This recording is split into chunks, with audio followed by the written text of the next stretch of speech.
ഹരി ഓം. എല്ലാ സജ്ജനങ്ങൾക്കും സസ്നേഹ പ്രണാമം.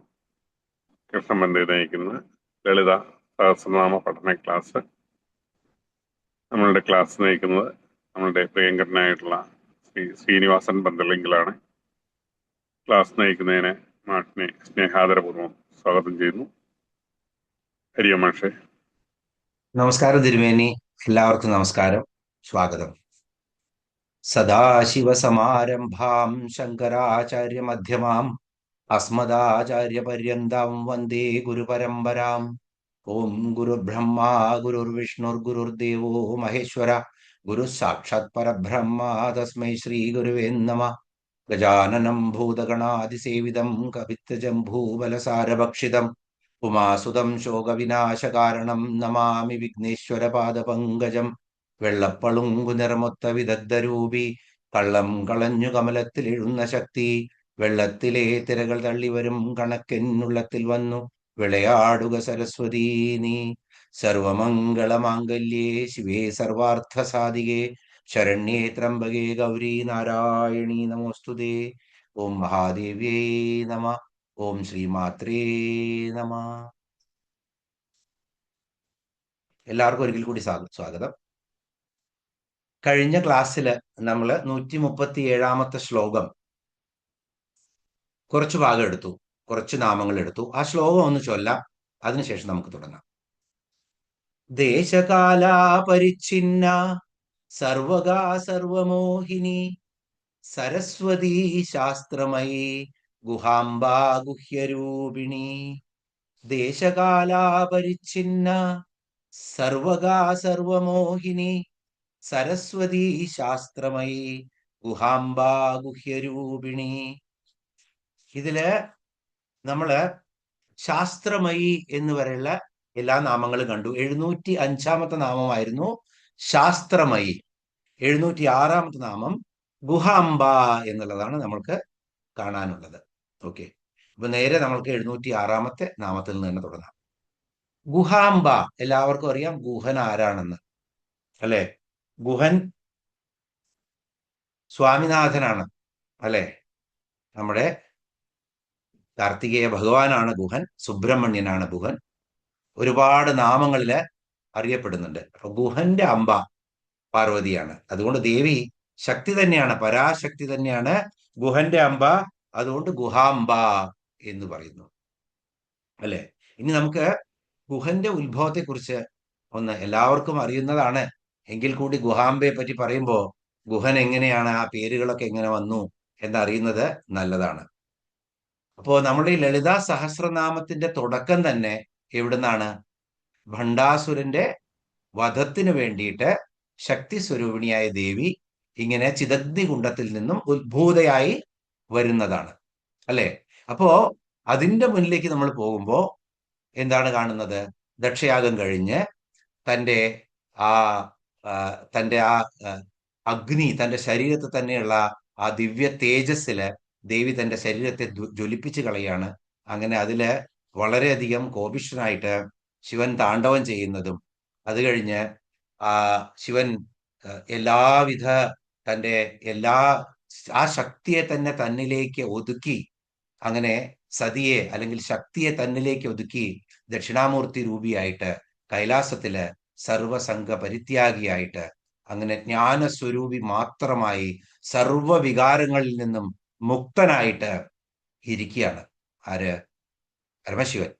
അപ്പോൾ ആ സമയത്താണ് താരകാസുരൻ ഭൂമിയില് അല്ലെങ്കിൽ ഈ ലോകത്തില് ബ്രഹ്മാണ്ടത്തില് തൻ്റെ ആസുരിക സിദ്ധികളെ കൊണ്ട് നടനമാടുന്നത്. അതിൽ നിന്നും ദേവഗണങ്ങളെ രക്ഷിക്കാൻ ഒരേ ഒരു വഴിയേ ഉള്ളൂ, ശിവന്റെയും ശക്തിയുടെയും പുത്രനായിട്ട് ഒരാൾ ജനിക്കണം. അപ്പൊ അതിനുവേണ്ടി അപ്പോഴേക്കും പാർവതി സതി പാർവതിയായിട്ട് ഹിമവാന്റെ പുത്രിയായി ജനിച്ചു കഴിഞ്ഞു. അങ്ങനെ ആ പാർവതിയില് ആകൃഷ്ടനാക്കണം, ഈ സർവസംഘ പരിത്യാഗിയായിട്ടുള്ള പരമശിവനെ പാർവതിയില് ആകൃഷ്ടയാക്കാൻ വേണ്ടി കാമദേവനും എല്ലാ ദേവന്മാരെല്ലാം കൂടി കാമദേവനെയും 5 ശരങ്ങളും എടുത്ത് വരികയാണ് ആ രതീദേവിയെ കൂടിയിട്ട്. അങ്ങനെ ഉറക്കത്തിൽ നിന്ന് മലയമാരുതനും അതുപോലെ വസന്തം എല്ലാം കൂടി ഒത്തൊരുമിച്ച് വരികയാണ്.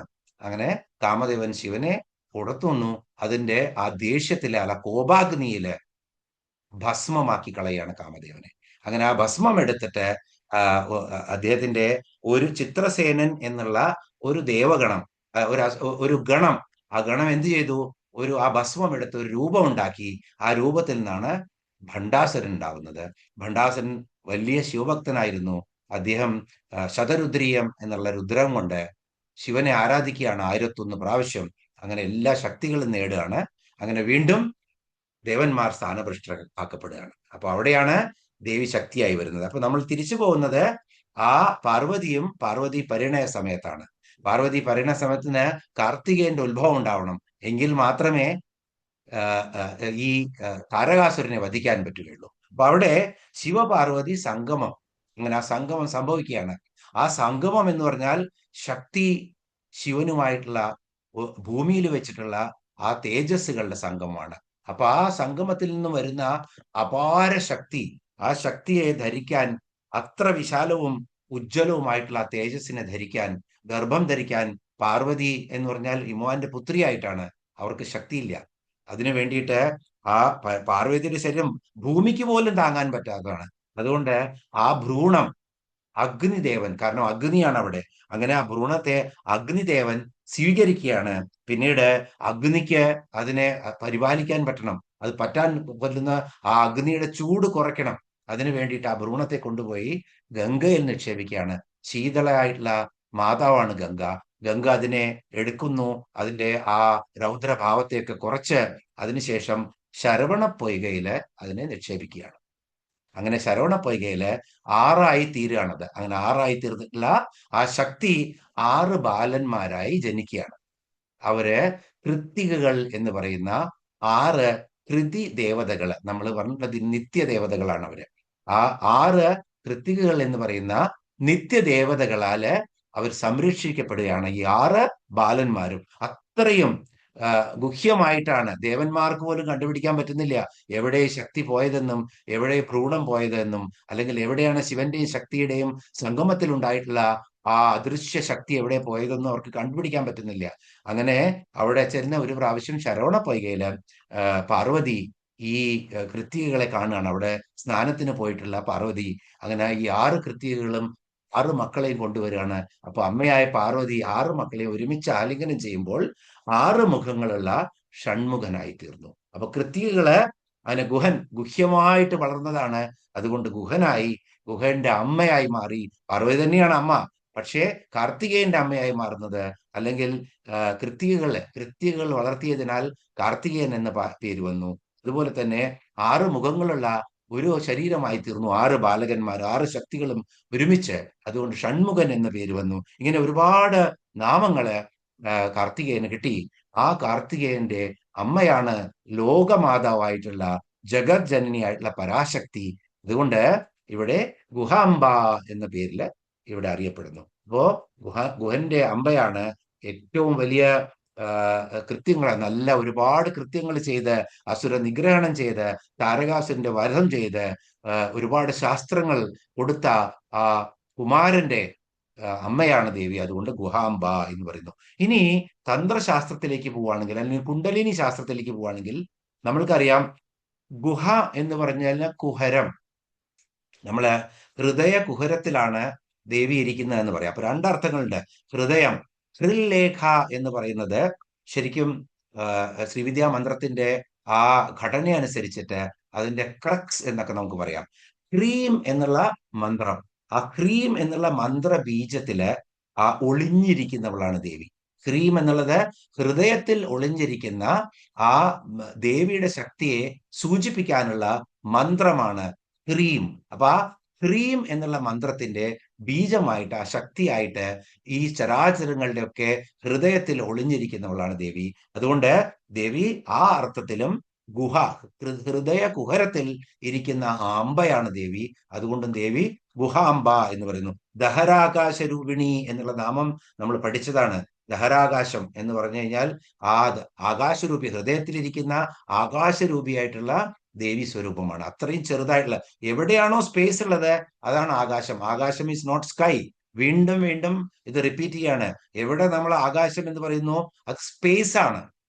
എന്ന് വെച്ച് കഴിഞ്ഞാൽ ശൂന്യമായിട്ട് ഈ പ്രപഞ്ചത്തിൽ എന്തെല്ലാം ഉണ്ടോ അതെല്ലാം ബ്രഹ്മസ്വരൂപമായിട്ടാണ് ഇരിക്കുന്നത്. അവിടെയാണ് ആ ഹൃദയകുഹരത്തില്, ഇത്രയും ചെറിയ ഹൃദയത്തിന്റെ അകത്ത് കാണുന്ന ആ സ്ഥലത്ത് പോലും ഇരിക്കുന്നത് ആ ശക്തി സ്വരൂപമാണ്. അതുകൊണ്ട് ദേവി ഗുഹാംബ എന്നുള്ള രൂപത്തിൽ അറിയപ്പെടുന്നു. ഇനി 707 നാമം ഗുഹ്യരൂപിണി. ഗുഹ്യരൂപിണി. അപ്പോ ഗുഹ്യരൂപിണി എന്ന് പറഞ്ഞാൽ ഗുഹ്യമായിട്ടുള്ള രൂപമുള്ളവൾ. അപ്പോ ഗുഹ, ഇവിടെ കഴിഞ്ഞ നാമത്തിൽ നമ്മള് ആ ഹൃലേഖ എന്നുള്ള ഹ്രീം മന്ത്രം എടുക്കുമ്പോൾ ഹൃദയകുഹരം തന്നെയാണ് ഇവിടെ, അല്ലെങ്കിൽ ഹൃലേഖയിൽ തന്നെ സ്ഥിതി ചെയ്യുന്നവളാണ്. അതുകൊണ്ട് ഗുഹ്യരൂപിണി എന്ന് പറയുന്നു. ശരിക്കും ജഗദീശ്വരിയെ ആരാധിക്കണമെങ്കിൽ ബഹിർമുഖരായാൽ ഒരിക്കലും പറ്റില്ല. കാരണം നാമം തന്നെ ആരാണ്?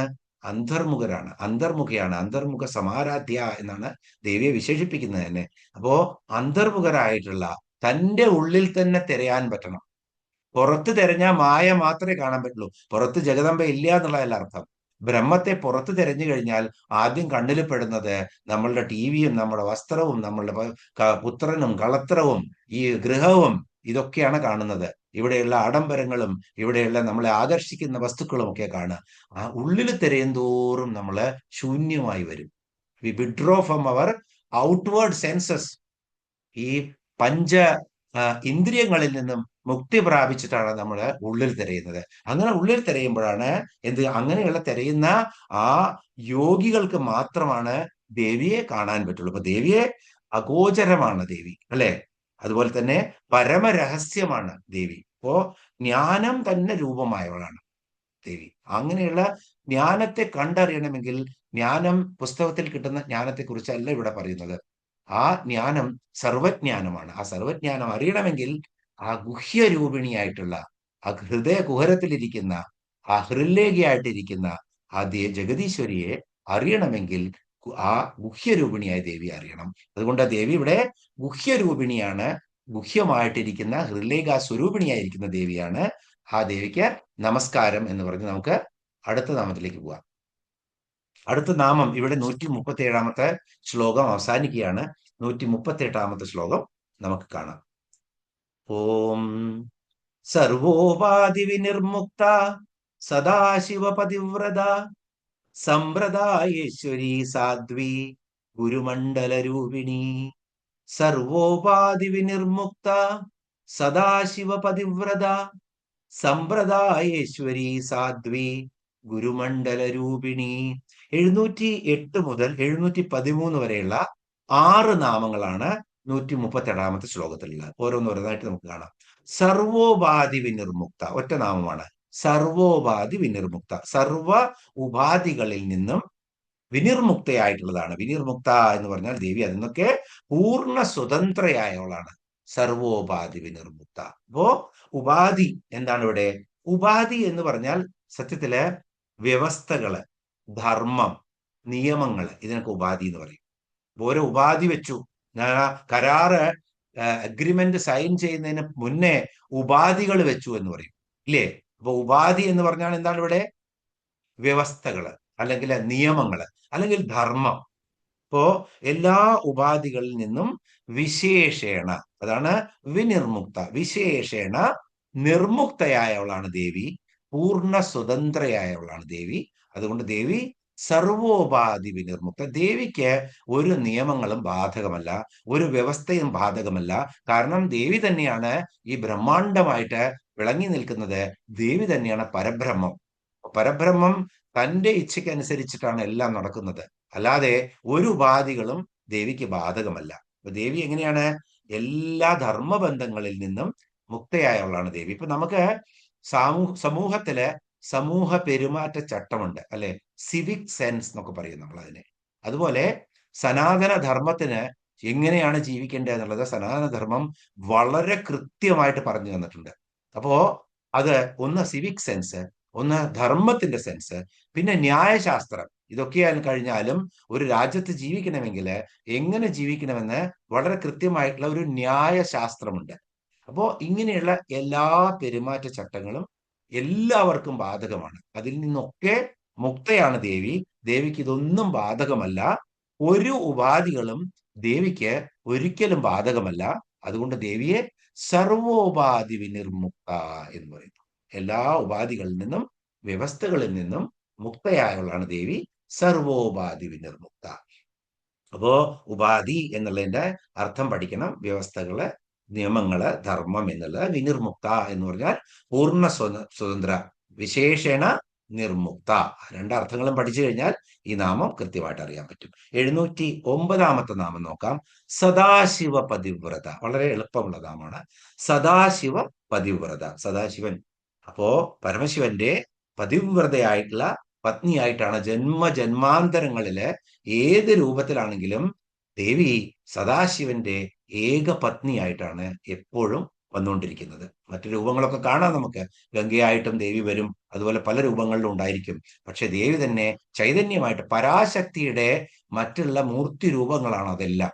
പരാശക്തി തന്നെ എല്ലാ ജന്മങ്ങളിലും സദാശിവന്റെ പതിവ്രതയായ പത്നി തന്നെയാണ്. അതുകൊണ്ടാണ് ഭണ്ഡാസുര നിയോഗത്തിന് വേണ്ടിയിട്ട് ഈ ത്രിപുരസുന്ദരിയായ ദേവി അവതരിച്ചപ്പോൾ ആ പരമേശ്വരനെ അവിടേക്ക് ക്ഷണിക്കുകയും അങ്ങനെ പരമശിവൻ ആ മാല ദേവി ഇങ്ങനെ ചുഴറ്റി എറിയുന്നത് പരമശിവന്റെ കഴുത്തിൽ വീഴുകയൊക്കെ ചെയ്ത രംഗമൊക്കെ നമ്മൾ കണ്ടു കഴിഞ്ഞു ബ്രഹ്മാണ്ഡ പുരാണത്തില്. അപ്പോ പരമശിവന്റെ പതിവ്രതയായ പത്നിയായതിനാൽ സദാശിവ പതിവ്രത എന്ന് പറഞ്ഞു. ഇനി സദാകാലവും ബ്രഹ്മരൂപിയായ ശിവൻ തന്നെ തന്റെ പതി എന്ന് വ്രതമെടുത്തവളാണ് ദേവി. അങ്ങനെ വ്യാഖ്യാനിക്കുകയാണ്.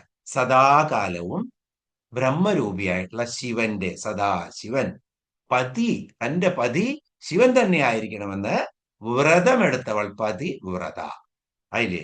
അപ്പോ അങ്ങനെ അർത്ഥമെടുത്താലും അത് തന്നെയാണ്. കാലവും സദാശിവന്റെ പത്നിയായിരിക്കുന്നവളാണ്. അപ്പോ ശിവനെ പോലെ തന്നെ ശക്തിയും എന്താണ്? അനന്തമാണ്, അനാദിയാണ്, അല്ലെ? ശക്തി എപ്പോഴും ശിവനെ ആശ്രയിച്ചിരിക്കുന്നു. ശിവൻ എപ്പോഴും ശക്തിയെ ആശ്രയിച്ചിരിക്കുന്നു. ഇത് രണ്ടും ഒന്നിൽ നിന്നും ഒന്ന് എന്ന് പറഞ്ഞ് വേറെടുത്താൻ പറ്റില്ല. ശിവനും ശക്തിയും പ്രകൃതിയും പുരുഷനും അങ്ങനെ ഒരുമിച്ച് ഇരിക്കുന്ന അവസ്ഥയാണ്. അതുകൊണ്ട് സദാശിവ പതിവ്രത എന്ന നാമത്തില് ദേവി അറിയപ്പെടുന്നു. ഇനി 710 നാമം സമ്പ്രദായേശ്വരി. സമ്പ്രദായേശ്വരി, സമ്പ്രദായം. ഇപ്പൊ നേരത്തെ എന്താ പറഞ്ഞത്? ഉപാധി എന്ന് പറഞ്ഞു. ഇവിടെ സമ്പ്രദായങ്ങളാണ് കൊണ്ടുവരുന്നത്. സമ്പ്രദായങ്ങൾക്ക് ഈശ്വരിയായവൾ. ഈശ്വരി എന്ന് പറഞ്ഞാൽ നമ്മൾ നേരത്തെ കണ്ടു, നിയന്ത്രിക്കുന്നവളെയാണ് ഈശ്വരി എന്ന് പറയുന്നത്. എല്ലാം കൺട്രോൾ ചെയ്യുന്നവള്. അപ്പോ സമ്പ്രദായങ്ങൾക്ക് ഈശ്വരിയായവളാണ്, സമ്പ്രദായങ്ങളെ നിയന്ത്രിക്കുന്നവളാണ്. സമ്പ്രദായം എന്ന് പറഞ്ഞാൽ ശരിക്കും ഗുരു ശിഷ്യ പരമ്പരയിലെ കാലാകാലമായിട്ട് ഓരോ ആചാരങ്ങളും അനുഷ്ഠാനങ്ങളും ചിട്ടകളും ഇങ്ങനെ കൈമാറി വരുന്ന ആ ഒരു സിസ്റ്റത്തിനെയാണ് സമ്പ്രദായം എന്ന് പറയുന്നത്, അല്ലെ? അപ്പൊ ആരാധനാ സമ്പ്രദായം, ട്രഡീഷൻ ഒരിക്കലും പുസ്തകത്തിൽ എഴുതിയിട്ടല്ല വരുന്നത്. അത് ഗുരുവിൽ നിന്നും ശിഷ്യനും, അത് കഴിഞ്ഞ് ശിഷ്യൻ അതിനെ കാലത്തിന് ഉചിതമായിട്ട് അതിൽ മാറ്റങ്ങൾ വരുത്തിയിട്ട് അത് തന്റെ ശിഷ്യന് കൊടുക്കുന്നു. അതിനുശേഷം അതിനും ഉചിതമായിട്ട് അത് പോകുന്നു. പക്ഷെ ആ ചിട്ടകൾക്ക് അതിന്റെ കോർ റിമെയിൻസ്, അതിന്റെ ധർമ്മം റിമെയിൻസ് ദ സെയിം. പക്ഷെ അതിന്റെ ആ പരിവേഷം, അതിന്റെ വസ്ത്രം കുറച്ചൊക്കെ മാറിക്കൊണ്ടിരിക്കും. അതാണ് ഹിന്ദുമതത്തിന്റെ. എന്നോ എഴുതി വെച്ചതല്ല. ഇതെല്ലാ ഋഷീശ്വരന്മാരും എല്ലാ മുനിമാരും അതിനെ ശരിയാക്കിയെടുത്ത് ഈ കലികാലത്തിലേക്ക് കൊടുത്തു തന്നിരിക്കുകയാണ്, എങ്ങനെയാണ് അതിനെ ഉപയോഗിക്കേണ്ടത് എന്നുള്ള രീതിയിൽ. അപ്പൊ ഇതെല്ലാവരും, വേദങ്ങളാണെങ്കിലും ഓരോ മന്ത്രങ്ങളും ആരാണ് ചെയ്തത് എന്നുള്ള എഴുതി വെച്ചിട്ടുണ്ട് എങ്ങനെയാണെന്നുള്ളത്. അപ്പോ ശരിക്കും ആ സമ്പ്രദായം ഗുരുശിഷ്യ പരമ്പരകളായിട്ട് കൈമാറ്റം ചെയ്യപ്പെടുകയാണ്. ആ ആചാരങ്ങളെയാണ് സമ്പ്രദായം എന്ന് പറയുന്നത്, ട്രഡീഷൻസ്. അപ്പോ ശരിക്കും പ്രകൃതത്തിലെ ആരാധനാ രീതികളെയും സമ്പ്രദായം, ചില ആരാധനാ രീതികളെയും സമ്പ്രദായം എന്ന് പറയുന്നു. അതിന്റെ അർത്ഥം സംസ്കൃതത്തിൽ നമ്മൾ വിഘടിപ്പിക്കുകയാണെങ്കിൽ സമ്യക് ശിഷ്യേഭ്യ പ്രതീയത ഇതി സമ്പ്രദായ എന്നാണ്. സമ്യക് ശിഷ്യേഭ്യ പ്രതീയത ഇതി സമ്പ്രദായ എന്നൊക്കെയാണ്. സമ്യക്കാം വണ്ണം ഗുരു ശിഷ്യന് നൽകുന്നതാണ് സമ്പ്രദായം. സമ്യക് വളരെ നല്ല രീതിയിൽ ഗുരു ശിഷ്യന് പകർന്നു കൊടുക്കുന്നത്. അപ്പോ അതിനൊക്കെ ഈശ്വരി, ഈ സമ്പ്രദായങ്ങൾക്കൊക്കെ, ഈ ചിട്ടകൾക്കൊക്കെ ഈശ്വരിയായിരിക്കുന്നത് ആ സത്യസ്വരൂപിണിയായിട്ടുള്ള ദേവി തന്നെയാണ്. അതുകൊണ്ട് ദേവിയെ സമ്പ്രദായേശ്വരി എന്ന് പറയുന്നു. ഇപ്പൊ നമ്മൾക്കറിയാം, കഥകളിയില് നമ്മള് കലാമണ്ഡലത്തില് അല്ലെങ്കിൽ വള്ളുവനാട്ടില് ഒക്കെ നോക്കുകയാണെങ്കിൽ കല്ലുവഴിച്ചിട്ട എന്ന് പറയും. Kalluvazhichitta textbook style of Kathakali എന്നാണ് പറയുക. ഇപ്പോ പട്ടിക്കാന്തൊടി രാവുണ്യമേനോൻ ആശാൻ വളരെ മനോഹരമായിട്ട് ചിട്ടപ്പെടുത്തിയാണ് ഭാവാഭിനയങ്ങളെ കൃത്യമായി എടുത്തിട്ട് അഭിനയത്തിന് പ്രാധാന്യം കൊടുത്തുകൊണ്ട് വളരെ ഡാൻസ് ഒന്നും കൂട്ടിക്കലർത്താതെ ചിട്ടപ്പെടുത്തിയിട്ടുള്ള ആ നമ്മുടെ നാടുകളിലെ മാക്സിമം കഥകളി കലാമണ്ഡലത്തിലും ഒക്കെ ഫോളോ ചെയ്യുന്നതാണ് കല്ലുവഴിച്ചിട്ട. അത് പട്ടിക്കാന്തുടി രാവുണ്ണിമേനോൻ ചിട്ടപ്പെടുത്തിയാണ്. അപ്പൊ രാവുണ്ണിമേനോനിൽ നിന്നും ആ ശിഷ്യ പരമ്പരകൾ അത് പഠിച്ചെടുത്ത് അതിങ്ങനെ വീണ്ടും കൊടുത്തുകൊണ്ടിരിക്കുകയാണ്. എന്തെങ്കിലുമൊക്കെ പുതിയ കാര്യങ്ങൾ വരുമ്പോൾ അത് അഭിനയ ശൈലിയിൽ കൊണ്ടുവരും, അങ്ങനെ കൊടുക്കുന്നതാണ്. അപ്പൊ അതും സമ്പ്രദായമാണ്. അപ്പൊ ശരിക്കും എങ്ങനെയാണ് ഉണ്മയില്, മറ്റൊരർത്ഥത്തിൽ പറഞ്ഞാൽ ഉണ്മയിൽ ഒന്നായിട്ടുള്ള ബ്രഹ്മചൈതന്യം അല്ലെ, അതിനെ പലതായി കാണുക നമ്മളത് എഴുതുക. അപ്പോൾ അതിനെന്തൊക്കെ ഉണ്ടാവും? ദേശത്തിനനുസരിച്ച് ഭേദം വരും, കാലത്തിനനുസരിച്ച് ഭേദം വരും. ഇതൊക്കെ വന്ന് പല ആരാധനാ സമ്പ്രദായങ്ങളും, കലയാണെങ്കിൽ കലയുടെ സമ്പ്രദായങ്ങൾ, അതുപോലെ തന്നെ ആരാധനയാണെങ്കിൽ ആരാധനാ സമ്പ്രദായങ്ങള്, പല ഭേദങ്ങളും ഇങ്ങനെ വന്നുകൊണ്ടിരിക്കും അല്ലെ. ശരിക്കും എന്താണ്? എല്ലാം എല്ലാം ബ്രഹ്മം തന്നെയാണ്. ഏത് ആചാര സമ്പ്രദായങ്ങളാണെങ്കിലും ദേവി ആരാധനയ്ക്ക് എല്ലാം ഒന്ന് തന്നെയാണ്. അപ്പോ ഇവയെല്ലാം തന്റെ ഭക്തന്മാർക്ക് വേണ്ടി ദേവി കാലാകാലങ്ങളിൽ വെളിപ്പെടുത്തി കൊടുത്തിരിക്കുകയാണ്. ആ വെളിപ്പെടുത്തി കൊടുത്തിരിക്കുന്ന ദേവിയെ സമ്പ്രദായേശ്വരം. അപ്പൊ ഈ സമ്പ്രദായങ്ങളൊക്കെ ശരിക്കും ഗുരുക്കന്മാർക്ക് വെളിപ്പെടുത്തി കൊടുക്കുന്നത് ആ ജ്ഞാനസ്വരൂപിണിയായിട്ടുള്ള ദേവി തന്നെയാണ്. അതുകൊണ്ട് ദേവി സമ്പ്രദായേശ്വരിയാണ്.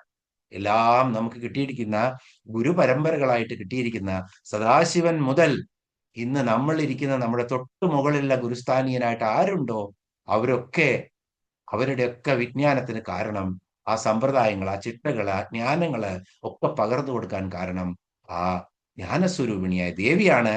അതുകൊണ്ട് ദേവി സമ്പ്രദായേശ്വരി എന്ന പേരിൽ അറിയപ്പെടുന്നു. ഇനി 711 നാമം, ഇവിടെ നമുക്കിത് ഒന്ന് മുറിച്ചെടുക്കേണ്ടി വരും. ആ നാമത്തിന് സ്പ്ലിറ്റ് ചെയ്യണം. സമ്പ്രദായേശ്വരി സാധ്വി. ഇപ്പൊ നമ്മള് നേരത്തെ കണ്ടതാണ് സാധ്വി എന്നുള്ള നാമം.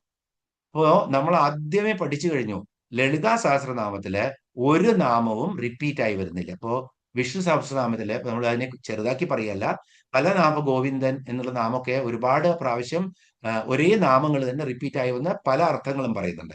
ഇവിടെ ശബ്ദങ്ങൾ അതായിരിക്കും, പക്ഷെ അതിനെ സ്പ്ലിറ്റ് ചെയ്തിട്ട് വേറെ അർത്ഥങ്ങളാണ് കൊടുത്തിരിക്കുന്നത്. അപ്പൊ ഇവിടെ സാധ്വി എന്ന് പറഞ്ഞാൽ ശരിക്കും സാധു എന്നുള്ള ഒരു നാമവും ഈ എന്നുള്ള ഒരു നാമവും, അങ്ങനെ രണ്ട് നാമങ്ങളാണ് സാധ്വി എന്നുള്ളത്. അപ്പൊ അത് ഓർക്കണം. സാധുനേ നമ നപുംസകലിംഗമാണ്. സാധുനേ നമ എന്നുള്ള സാധുഹു എന്നുള്ളതാണ്. അപ്പൊ അവിടെ അതാണ് സാധു. ഇപ്പൊ സാധു എന്ന് പറഞ്ഞാൽ ഒരു നാമം സാധു എന്നുള്ളതും, അത് കഴിഞ്ഞാൽ സാധ്വി എന്നുള്ളതിലത്തെ ഈ എന്നുള്ള നാമവും, ഇങ്ങനെ സാധു എന്നുള്ള നാമം സാധുനേ നമഃ, അത് കഴിഞ്ഞാൽ രണ്ടാമത്തത് ഈ എന്നുള്ള നാമം. ഇങ്ങനെ രണ്ട് നാമങ്ങളാണ് സാധ്വി എന്നുള്ളത്. ശാങ്കരി, ശ്രീകരി, സാധ്വി എന്നുള്ളത് നമ്മൾ കണ്ടു കഴിഞ്ഞു. അതുകൊണ്ടാണ് സാധു, സാധുഹു എന്നുള്ളതും ഈ എന്നുള്ള നാമവും വ്യത്യസ്തമായിട്ട് രണ്ട് നാമങ്ങളായിട്ട് ഇവിടെ കാണുന്നത്. ഇപ്പൊ സാധു, സാധുഹു എന്ന് പറഞ്ഞാൽ എന്താണ്? ഉത്തമമായത്. അയാളൊരു സാധു സന്താണ്. സാധു സന്ത് കെ തും രഖ്വാരേ അസുർ നികന്ദന് രാമദുവാരേ. നമ്മൾ കേട്ടതാണ് ഹനുമാൻ ചാലീസ പഠിച്ചപ്പോ. അപ്പോ സാധു എന്ന് പറഞ്ഞാൽ ഉത്തമമായത്, ശ്രേഷ്ഠമായത്, ഏറ്റവും ഉയർന്നത്. സന്യാസികൾക്കും ഇതുകൊണ്ട് സാധു എന്ന് വിളിക്കും. അല്ലാത്ത അർത്ഥത്തിൽ പറയുകയാണെങ്കിൽ സാധു എന്ന് പറഞ്ഞാൽ സദാചാരത്തിൽ, സന്മാർഗത്തിൽ സഞ്ചരിക്കുന്നവരാണ് സാധു. അപ്പൊ ഉത്തമം തന്നെയല്ലേ അത്? സദാചാരത്തില് ദൈവത്തിൽ മനസ്സർപ്പിച്ച് സദാചാര ബോധത്തോടുകൂടി ഉത്തമമായിട്ട് ചരിക്കുന്നവരെയാണ് സാധു എന്ന് പറയുന്നത്. അപ്പോ സാധു എന്നുള്ളത് പുല്ലിംഗമാണ്. സാധുവേ നമ എന്നാണ് അപ്പൊ പറയുക. സ്ത്രീലിംഗമാകുമ്പോ സാധ്വേ നമ എന്നാണ് പറയുക. ഗുണശീല എന്നായി മാറും. ഗുണവാൻ എന്നുള്ളത് ഗുണശീല എന്നാവും. ഇനി നപുംസകലിംഗമായിട്ടാണ് ഇവിടെ കണക്കാക്കുന്നത്. സാധു, സാധുഹു. അപ്പൊ സാധുനേ നമ, സാധുവേ നമ, സാധ്വേ നമ, സാധുനേ നമ. അപ്പൊ ഇവിടെ നമ്മള് നാമാവലി ചെല്ലുമ്പോ സാധുനേ നമഃ എന്നാണ് പറയുക. അപ്പൊ ഇവിടെ നപുംസകലിംഗമായിട്ടാണ്. അപ്പൊ സാധു എന്ന് പറഞ്ഞാൽ ഉത്തമമായിട്ട് സദാചാര സന്മാർഗത്തില് നിഷ്ഠയോടുകൂടി ചരിക്കുന്നവരെ സാധു എന്ന് പറയുന്നത്. അപ്പൊ ദേവി ഇവിടെ അവർക്കൊക്കെ വഴികാട്ടിയാണ്. ദേവി തന്നെ ഏറ്റവും വലിയ സാധ്വിയാണ്. അതുകൊണ്ട് ദേവി തന്നെ ഈ സാധു സാധുഹു എന്ന നാമത്തിൽ അറിയപ്പെടുന്നു. ദേവി ഗുണശീലയാണ്, ഉത്തമയാണ്, ഏറ്റവും ശ്രേഷ്ഠയായാണ്. ആ മാർഗം നമ്മൾക്കൊക്കെ കാണിച്ചു തരുന്നവളും അതിലൂടെ നമ്മളെ സഞ്ചരിപ്പിക്കുന്നവളുമാണ് ദേവി. അതുകൊണ്ട് സാധ്വി. ഇനി അടുത്ത നാമം 712 എടുക്കുമ്പോൾ ഈ എന്നുള്ള നാമമാണ്. അപ്പോ സാധുഹു ഈ രണ്ടും കൂടി കൂട്ടിയിട്ടാണ് സാധ്വി എന്ന് പറയുന്നത്. ഈ എന്നുള്ളത് ശക്തി രൂപമാണ്. നമ്മള് ശ്രീവിദ്യാ മന്ത്രത്തെക്കുറിച്ച് കഴിയുന്നത് പോലെ നമ്മൾ അറിഞ്ഞപ്പോൾ, കാരണം ഗുരുമുഖത്ത് നിന്ന് കിട്ടുന്നതാണ് ശ്രീവിദ്യാമന്ത്രം.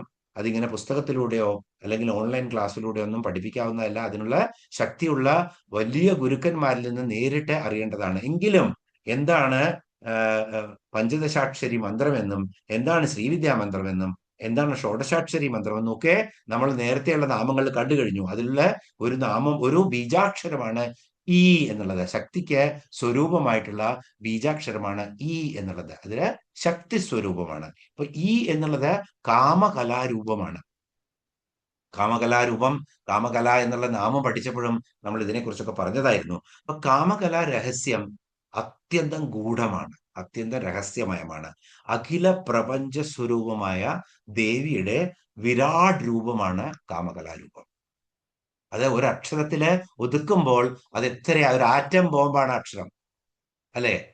അത്രയും ശക്തിയാണ് അക്ഷരത്തിന്. അപ്പോ ഈ കാമകലാ രഹസ്യം ശരിക്കും വശിന്യാദി വാഗ്ദേവതകൾക്ക് വളരെ അവര് സമർത്ഥമായിട്ട് പല നാമങ്ങളിലും ഇങ്ങനെ ഒളിപ്പിച്ചു വെച്ചിട്ടുണ്ട്. കുറേശ്ശെ കുറേശ്ശൊക്കെ ആയിട്ട് ലളിതാ സഹസ്രനാമം വായിക്കുമ്പോൾ നമുക്ക് ഈ കാമകലാ രഹസ്യം കുറേശ്ശൊക്കെ പറഞ്ഞ് പറഞ്ഞ് നമ്മള് മധ്യകൂടവും ശക്തികൂടവും ഒക്കെ പറഞ്ഞ് ദേവിയുടെ സ്വരൂപം തന്നെ പറഞ്ഞ സമയത്ത് നമ്മൾ ഇതൊക്കെ പറഞ്ഞു. ശരിക്കും ഇവിടെ എന്താണ് ആ ഈ എന്നുള്ള ശബ്ദം കാമകലാ രൂപം തന്നെയാണ്. ബീജമന്ത്രമായിട്ടുള്ള ആ ദേവിയുടെ വിരാട് സ്വരൂപമായിട്ടുള്ള ദേവി സ്വരൂപം തന്നെയാണ്. ശരിക്കും മറ്റൊരർത്ഥത്തിൽ പറഞ്ഞാൽ വിഷ്ണു ഭഗിനിയായിട്ടുള്ള ശക്തിയെയും ഈ എന്ന് പറയുന്നു. അപ്പോ ഈ എന്ന ബീജാക്ഷരം കൊണ്ട് വിഷ്ണു ഭഗിനിയായിട്ടുള്ള ശക്തിയെയും സൂചിപ്പിക്കുന്നു. അതുകൊണ്ടാണ് എപ്പോഴും പത്മനാഭ സഹോദരി എന്നുള്ള നാമം നമ്മൾ കണ്ടു ദേവിയുടെ. അപ്പൊ ദേവി വിഷ്ണുവിന്റെ സഹോദരി തന്നെയാണ്. ഇനി ക്ലീം എന്നുള്ള കാമരാജ ബീജമുണ്ട്. രണ്ടെണ്ണാണ്.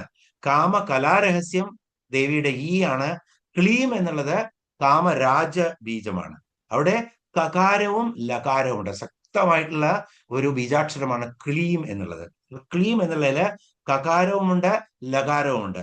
അത് രണ്ടും മാറ്റിക്കഴിഞ്ഞാൽ മാറുന്നത് എന്താണ്? ഈ എന്നുള്ളതാണ്, ഈ കാരം. അപ്പോ കാമകലാരൂപം ശരിക്കും എന്താണ്? കാമരാജ ബീജത്തിൽ നിന്നും കായും അത് ലായും മാറ്റിക്കഴിഞ്ഞാൽ അവശേഷിക്കുന്നതാണ് ഈ. ആ ശക്തിയാണ്, അവിടെയാണ് ഈ കാരമായിരിക്കുന്നത്. ഇത് വളരെ ഗുപ്തമായിട്ടുള്ള എന്താ പറയുക, മഹാബീജമായ ദേവി തന്നെയാണ് ഈ എന്നുള്ളത്. അപ്പോ ശ്രീവിദ്യാമന്ത്രം, പഞ്ചദശാക്ഷരി മന്ത്രം, ശ്രീചക്രം, ഇതിന്റെ അടിസ്ഥാനം രഹസ്യം ഇത് തന്നെയാണ്. ഇനി നമ്മൾ ഇതിനെ ഒന്നുകൂടി വിശദീകരിക്കാൻ ശ്രമിക്കുകയാണ്. ഇതെന്താണെന്നുള്ളത് അറിയുന്നത് പോലെ പറയാൻ ശ്രമിക്കുകയാണെങ്കിൽ, ബ്രഹ്മം ഏകമാണ്. അതെല്ലാവർക്കും അറിയുന്നതാണ്. ബ്രഹ്മം ഏകമാണ്, അദ്വൈതമാണ്. അപ്പോ ബ്രഹ്മം രണ്ടായി പിരിയാണ്, ധർമ്മിയും ധർമ്മവും. ബ്രഹ്മത്തെ രണ്ടായി പിരിയുമ്പോ ധർമ്മി ധർമ്മം. ഇനി ധർമ്മി ശിവനായി മാറുകയാണ്, ശിവനാണ് ധർമ്മി. ആ ശിവന്റെ ധർമ്മം, അതിനുശേഷം ധർമ്മം എന്താവുന്നതാണ്? ഒന്ന് സ്ത്രീയായി മാറുകയാണ്. സ്ത്രീ ആരാണ് ഇവിടെ? ശക്തി. അതാണ് ശിവപത്നിയായിട്ടുള്ള ശക്തി. അപ്പൊ ശിവൻ ഒറ്റപ്പെട്ട് നിൽക്കുന്നു, അത് ധർമ്മിയായിട്ട് നിൽക്കുന്നു. ധർമ്മം രണ്ടാവുന്നു, അതിൽ ഒന്ന് സ്ത്രീ ആവുന്നു, ഒന്ന് പുമാനാകുന്നു അല്ലെങ്കിൽ പുരുഷനാകുന്നു. അപ്പൊ സ്ത്രീ എന്നുള്ളത് ശിവപത്നിയായിട്ടുള്ള ശക്തിയാണ് ബ്രഹ്മം. അത് കഴിഞ്ഞാൽ പുമാനായിട്ടുള്ളത് സകല ജഗത്തിന്റെയും സംരക്ഷകനായിട്ടുള്ള വിഷ്ണു എന്ന് പറയുന്നു. അപ്പൊ ഇങ്ങനെയാണ് ബ്രഹ്മത്തെ ശരിക്കും ഈ നമ്മളെ ശിവനും ശക്തിയും പരിപാലകനായിട്ടുള്ള വിഷ്ണുവാക്കി മാറ്റുന്നത്. ധർമ്മി ധർമ്മം, ധർമ്മത്തിൽ നിന്നും ശിവൻ, ബ്രഹ്മം ശിവനായി മാറുന്നു. അതുപോലെ തന്നെ ധർമ്മത്തിൽ നിന്നും സ്ത്രീയും പുരുഷനുമാവുന്നു. സ്ത്രീ ശിവപത്നിയായിട്ടുള്ള ശക്തിയാണ്. പുമാൻ എന്നുള്ളത് സകല ചരാചരത്തിന്റെയും രക്ഷകനായിട്ടുള്ള വിഷ്ണുവാണ്. അങ്ങനെ ഏകമായിട്ടുള്ള ബ്രഹ്മം മൂന്നായി മാറി, അല്ലെ? ധർമ്മിയായിട്ടുള്ള ശിവൻ, ധർമാംഗങ്ങളായിട്ടുള്ള ശക്തിയും വിഷ്ണുവും. ഇങ്ങനെ ഇപ്പൊ അതുതന്നെ. അപ്പൊ ദേവിയുടെ ശരീരം നോക്കി നോക്കൂ. ദേവിയുടെ ശരീരം നമ്മൾ എങ്ങനെയാണ് കണ്ടത്? മന്ത്രശരീരം എങ്ങനെയായിരുന്നു? ദേവിയുടെ സ്ഥൂല ശരീരം കണ്ടു നമ്മള്, അത് കഴിഞ്ഞ് സൂക്ഷ്മ ശരീരം കണ്ടു, അത് കഴിഞ്ഞ് മന്ത്രശരീരം കണ്ടു, സൂക്ഷ്മതരം സൂക്ഷ്മതമം എന്നൊക്കെയുള്ള ശരീരങ്ങൾ കണ്ടു. അപ്പൊ മന്ത്രശരീരത്തിൽ ദേവിക്ക് വാഗ്ഭവകൂടം, മുഖഭാഗം, അത് കഴിഞ്ഞാൽ മധ്യകൂടം അല്ലെങ്കിൽ കാമകലാകൂടം എന്ന് പറയും. അല്ലെ? അതാണ് കാമകലാ രഹസ്യം എന്ന് പറഞ്ഞത്. കാമകലാകൂടം, അത് കഴിഞ്ഞ് അധോഭാഗത്തെ ശക്തികൂടം എന്ന് പറയുന്നത്. ഇതൊക്കെ നമ്മൾ വാഗ്ഭവകൂടം എന്നുള്ള നാമവും മധ്യകൂടം എന്നും ശക്തികൂടം എന്നുള്ള നാമം പറഞ്ഞപ്പോൾ വീണ്ടും വീണ്ടും പറഞ്ഞതാണ്. പക്ഷെ ഒന്നുകൂടി ഓർമ്മിക്കുകയാണ്. അങ്ങനെ മൂന്നായിട്ട് ദേവിയുടെ മന്ത്രശരീരത്തെ വിഭജിച്ചിട്ടുണ്ടെന്ന് നേരത്തെ തന്നെ നമ്മൾ പഠിച്ചു. ഈ മന്ത്രശരീരം തന്നെയാണ് ആരാണ്? സൂര്യൻ, ചന്ദ്രൻ, ത്രിപുടികളൊക്കെ ആയിട്ട് ഈ മന്ത്രശരീരം തന്നെയാണ്. സൂര്യൻ, ചന്ദ്രൻ, അഗ്നി എന്നീ തേജസ്സുകള്. ദേവി തന്നെയാണ് സൂര്യനും ചന്ദ്രനും അഗ്നിയും. ഈ പ്രപഞ്ചത്തിലെ പ്രകാശ സ്രോതസ്സുകളായിട്ടുള്ള എന്തൊക്കെയുണ്ടോ അതൊക്കെ സൂര്യനിൽ നിന്നും ചന്ദ്രനിൽ നിന്നും അഗ്നിയിൽ നിന്നുമാണ് വരുന്നത്. അത് മൂന്നും ആരാണ്? ദേവി തന്നെയാണ്. ഇനി ഈ മന്ത്രശരീരം തന്നെയാണ് എന്താണ്? മൂന്ന്: ഇച്ഛാശക്തി, ജ്ഞാനശക്തി, ക്രിയാശക്തി എന്നുള്ള ത്രിമൂർത്തികളായിട്ട് ഈ ചരാചരങ്ങളിലൊക്കെ, അല്ലെങ്കിൽ സദാശിവന് പോലും പരശിവന് പോലും ഒന്നിൽ നിന്നും പലതായി മാറാനുള്ള ആ ഇച്ഛാശക്തിയും അതിനുള്ള ജ്ഞാനശക്തിയും അതിനുള്ള ക്രിയാശക്തിയും പകരുന്ന ആ ദേവി, ആ ബ്രഹ്മസ്വരൂപിണിയായിട്ടുള്ള ദേവി, ആ ദേവിയുടെ മന്ത്രശരീരം തന്നെയാണ്. അതുപോലെ തന്നെ നമ്മുടെ ജാഗ്രത, സ്വപ്നം, സുഷുപ്തി എന്നുള്ള അവസ്ഥകളും ഇത് തന്നെയാണ്, ഈ ദേവിയുടെ മന്ത്രശരീരം തന്നെയാണ്. അപ്പോ ഈ മന്ത്രശരീരത്തിലെ തേജസ്സുകൾ തന്നെയാണ് ഇതെല്ലാം. ഇതൊക്കെ തന്നെയാണ് കാമകലാരൂപം. അപ്പൊ ബ്രഹ്മത്തിൽ എന്തുണ്ടോ അതെല്ലാം ഉണ്ട്. അതിനെ എങ്ങനെ ഇത്രയും ചെറുതായി നമ്മൾ വ്യാഖ്യാനിക്കാൻ പറ്റില്ല. ഗുരുമുഖത്തിൽ നിന്നും നേരിട്ട് അറിയേണ്ടതാണ്. ഇതിൽ കൂടുതൽ വ്യാഖ്യാനിക്കാൻ ആർക്കും അത് പഠിക്കാത്തവർക്ക് ഒന്നും സാധിക്കില്ല. അതറിയേണ്ടവര് കൂടുതൽ തന്ത്രശാസ്ത്രത്തിലെയും അതുപോലെ തന്നെ ദേവിയെക്കുറിച്ചും പഠിച്ച് അറിയാൻ ശ്രമിക്കുക. അതുകൊണ്ട് ദേവി ഈ എന്നുള്ള ശക്തി കാമകലാ ബീജ സ്വരൂപിണിയാണ് എന്നുള്ളത് ഓർക്കുക. സാധ്വി എന്നുള്ള നാമം ഇവിടെ വായിക്കുമ്പോൾ ഓർക്കണം. സാധുഹു എന്നുള്ള സാധുനേ നമ, സാധ്വേ നമ എന്നുള്ള നാമവും അതുപോലെ ഈ എന്നുള്ള ഈ ശക്തി രൂപം തന്നെയാണ് ഈ എന്നും ഓർത്ത് നമുക്ക് ഈ നാമം ഇവിടെ അവസാനിപ്പിക്കാം. 713 നാമം ഗുരുമണ്ഡല രൂപിണി. ഗുരുമണ്ഡല രൂപിണി. ഇപ്പോ ഗുരുമണ്ഡലം, മണ്ഡലം എന്ന് പറഞ്ഞാൽ കൂട്ടം, അല്ലെ? ഗണം, കൂട്ടം എന്നൊക്കെ പറയാം നമുക്ക്. അപ്പോ ആ ഗുരുമണ്ഡലങ്ങൾക്കൊക്കെ രൂപിണിയായിട്ടുള്ളവളാണ് ദേവി, ഗുരുമണ്ഡല രൂപിണി. അതെന്താണ്? ആരൊക്കെയാണ്? സദാശിവൻ മുതൽ ദക്ഷിണാമൂർത്തി, ഹയഗ്രീവമൂർത്തി തുടങ്ങി ഇന്ന് വരെയുള്ള നമ്മളുടെ എല്ലാ ഗുരുക്കന്മാർക്കും ആ ഗുരുമണ്ഡലങ്ങൾക്കൊക്കെ അതിൻ്റെയൊക്കെ സ്വരൂപമായിട്ടുള്ളതാണ് ദേവി. അതുകൊണ്ട് ദേവി ഗുരുമണ്ഡല രൂപിണി എന്ന് പറയുന്നു. അപ്പോ ഗുരുപരങ്ങളുടെ സമൂഹം സ്വരൂപമായിട്ടുള്ളതാണ്. എല്ലാ ജ്ഞാനസ്വരൂപിണിയാണ് ദേവി. അപ്പോ ആരൊക്കെ ഗുരു എന്ന് പറഞ്ഞാൽ എന്താണ്? ജ്ഞാനസ്വരൂപമാണ്, പ്രത്യക്ഷ ജ്ഞാനസ്വരൂപമാണ് ദേവി. അതിൽ ഗുരു അതിൽ പരോക്ഷമായിരിക്കുന്ന ശക്തിയാണ്, ജ്ഞാനമാണ് ദേവി. അതുകൊണ്ട് എന്തെല്ലാം ജ്ഞാനം നിങ്ങൾക്ക് കിട്ടുന്നുവോ അപ്പോ അമേ നമഃ എന്ന് പറയാം. അത് ഗുരു ആയിരിക്കുന്നത് ദേവി തന്നെയാണ്, ജ്ഞാനസ്വരൂപിണിയായിട്ടുള്ളത്. അപ്പൊ ശരിക്കും ഗുരു എന്താ ചെയ്യുന്നത്? ജ്ഞാന അന്ധകാരത്തിൽ നിന്നും നമ്മെ ജ്ഞാനത്തിലേക്ക് നയിക്കുകയാണ്. ആ വെളിച്ചമാണ് ദേവി. അതുകൊണ്ട് ഗുരു സാക്ഷാൽ പരം ബ്രഹ്മ തസ്മൈ ശ്രീ ഗുരുവേ നമ എന്ന് പറയുന്നു. ഗുരു തന്നെയാണ് സാക്ഷാൽ പരബ്രഹ്മം. എന്ന് വെച്ച് കഴിഞ്ഞാൽ ഇപ്പൊ ഗുരു, നമ്മളുടെ ഗുരു പരബ്രഹ്മമാണ് എന്ന് നമ്മൾ പറയേണ്ടത് എന്താണ്? ജ്ഞാനം ദേവിയാണ്, ദേവി പരബ്രഹ്മമാണ്, ഗുരു ജ്ഞാനം തരുന്നു. അപ്പൊ ഗുരു എന്താണ്? പരബ്രഹ്മ സ്വരൂപമാണ്. ആ പരബ്രഹ്മം തന്നെയാണ് നമ്മുടെ ഉള്ളിൽ ഇരിക്കുന്നത്. പക്ഷെ പ്രത്യക്ഷമായിട്ട് നമ്മുടെ മുന്നിൽ കാണുന്നത് ഗുരുവായിട്ടാണ്. അതുകൊണ്ട് ഗുരു സാക്ഷാൽ പരബ്രഹ്മ എന്ന് പറയുന്നു. ഗുരുമണ്ഡല രൂപിണി എന്ന ദേവിയെ അറിയപ്പെടുന്നു. അതോടുകൂടി ഈ ശ്ലോകം നമ്മുടെ 138 ശ്ലോകം അവസാനിക്കുകയാണ്. നമുക്ക് 139 ശ്ലോകത്തിലേക്ക് കടക്കാം. കുലോത്തീർണ ഭഗാരാധ്യ മായാ മധുമതീമഹി ഗണാംബാ ഗുഹ്യകാരാധ്യ കോമളാംഗീ ഗുരുപ്രിയ. കുലോത്തീർണ ഭഗാരാധ്യ മായാ മധുമതീമഹി ഗണാംബാ ഗുഹ്യകാരാധ്യ കോമളാംഗീ ഗുരുപ്രിയ. 714 മുതൽ 722 വരെയുള്ള 9 നാമങ്ങളുണ്ട്. പെട്ടെന്ന് നാമങ്ങൾ പോവാണ്. 714 നാമം നോക്കാം. കുലോത്തീർണ, ഇത് തന്നെ കുളോത്തീർണ എന്നും പറയും. കുലോത്തീർണ എന്നും കുളോത്തീർണ എന്നും പറയും. ശരിക്കും എന്താണ്? കുലാദ് ഉത്തീർണ, കുലോത്തീർണ. ഉത്തീർണ എന്ന് പറഞ്ഞാൽ അതിക്രമിച്ചിരിക്കുന്നവൾ, അത് ഉയർന്ന് അതിനെ കടന്നവൾ, അപ്പൊ അതിനൊക്കെ ചാടിക്കടന്ന് മുകളിലേക്ക് പോയിരിക്കുന്നവൾ എന്നാണ്. കുലം അല്ലെങ്കിൽ കുളം, നമ്മള് കുളാർണവൈക രസിക എന്നൊക്കെ പറഞ്ഞപ്പോ ഈ നാമങ്ങളെ കുറിച്ചൊക്കെ, കുളാർണവത്തിനെ കുറിച്ചും തന്ത്രശാസ്ത്രത്തിനെ കുറിച്ചും ഒക്കെ പറഞ്ഞിരുന്നു. എങ്കിലും കുറച്ചൊക്കെ വീണ്ടും പറയാം. കുളം എന്ന് പറഞ്ഞാൽ സമൂഹം എന്നാണ് ജനറലായിട്ട് അർത്ഥമുള്ളൂ. ഈ നാമത്തിൽ നമ്മൾ ഇന്ദ്രിയങ്ങളുടെ സമൂഹം എന്നാണ് പ്രോമിനന്റ് ആയിട്ട് എടുക്കേണ്ട അർത്ഥം, അല്ലെ? ഇവിടെ ഈ ഒരു കുലോത്തീർണ എന്ന് പറയുമ്പോൾ കുലം, സമൂഹം, മനസ്സ്, ബുദ്ധി, അഹങ്കാരം, ഇതൊക്കെയും സമൂഹമാണ്. ശരിക്കും ജ്ഞാനേന്ദ്രിയങ്ങളും കർമ്മേന്ദ്രിയങ്ങളും അതും സമൂഹമാണ്. ഇതൊക്കെ കുലങ്ങളാണ്. കുലം എന്ന് പറഞ്ഞാൽ സമൂഹം. ഇവിടെ ശരിക്കും നമ്മൾ എടുക്കുകയാണെങ്കിൽ നമ്മുടെ ഇന്ദ്രിയങ്ങളുടെ സമൂഹം എന്നെടുക്കാം. അപ്പൊ ഇതിനെയൊക്കെ അതിക്രമിച്ചിരിക്കുന്നവളാണ് ദേവി. ദേവി ഇവയ്ക്കെല്ലാം അതീതയാണ് ദേവി. പല നാമങ്ങളിലും കണ്ടു നമ്മള്.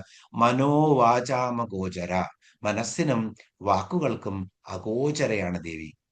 ഇന്ദ്രിയങ്ങൾക്കൊന്നും ദേവിയെ കണ്ടെത്താൻ കഴിയില്ല. അതുകൊണ്ടാണ് അന്തർമുഖ സമാരാധ്യ എന്ന് ദേവി എപ്പോഴെപ്പോഴും പറയുന്നത്. ദേവിയെ ഉള്ളിൽ തെരഞ്ഞാലേ കാണാൻ പറ്റുള്ളൂ. കാരണം ഇന്ദ്രിയങ്ങൾക്ക് അഗോചരമാണ്, കാണാൻ പറ്റില്ല എന്നുള്ളതാണ്. ഗോചരമല്ല ദേവി. അപ്പോ ഇതിനൊക്കെ അതിക്രമിച്ചിരിക്കുന്നവളാണ്. ഇന്ദ്രിയങ്ങളെയൊക്കെ, ആ കുലങ്ങളെ, സമൂഹങ്ങളെ, ഇന്ദ്രിയങ്ങളുടെ സമൂഹങ്ങളെ, അതുപോലെ തന്നെ ജ്ഞാനേന്ദ്രിയങ്ങളെ മുഴുവൻ, അതിന് കർമ്മേന്ദ്രിയങ്ങളെ മുഴുവൻ ഒക്കെ അതിക്രമിച്ചിരിക്കുന്നവളാണ്. മനസ്സിനെയും ബുദ്ധിയെയും അഹങ്കാരത്തെയും അതിക്രമിച്ച്, ഇതുകൊണ്ടൊന്നും ദേവിയെ കാണാൻ പറ്റില്ല. അനുഭവിക്കാൻ പറ്റിയെന്ന് വരും ചില കർമ്മങ്ങളൊക്കെ നമ്മൾക്ക് കിട്ടുമ്പോൾ, അല്ല, ഫലങ്ങൾ കിട്ടുമ്പോൾ. പക്ഷെ ഒരിക്കലും ദേവി അറിയാൻ സാധിക്കില്ല നമുക്ക്. അതുകൊണ്ട് ദേവി മനോവാചാമ ഗോചര എന്നുള്ള നാമം പോലെ തന്നെ ഇതിനൊക്കെ അതീതയാണ്. കുലങ്ങൾക്ക് അതീതയാണ്. കുലങ്ങളാകുന്ന സമൂഹങ്ങൾക്ക്, അത് ഇന്ദ്രിയങ്ങളാണെങ്കിലും എന്താണെങ്കിലും അതിനൊക്കെ അതീതയാണ് ദേവി. അതുകൊണ്ട് ദേവി കുലോത്തീർണ എന്ന് പറയുന്നു. ഉത്തീർണ എന്ന് പറഞ്ഞാൽ അതിക്രമിച്ചിരിക്കുന്നവൾ, ഉയർന്നവൾ, അതീതയായവൾ എന്നാണ് അർത്ഥം. അപ്പോ അതാ ഉത്തീർണ എന്നുള്ള നാമം മനസ്സിലാക്കി വെക്കുക, അതിന്റെ അർത്ഥം. കുലം, കുളം.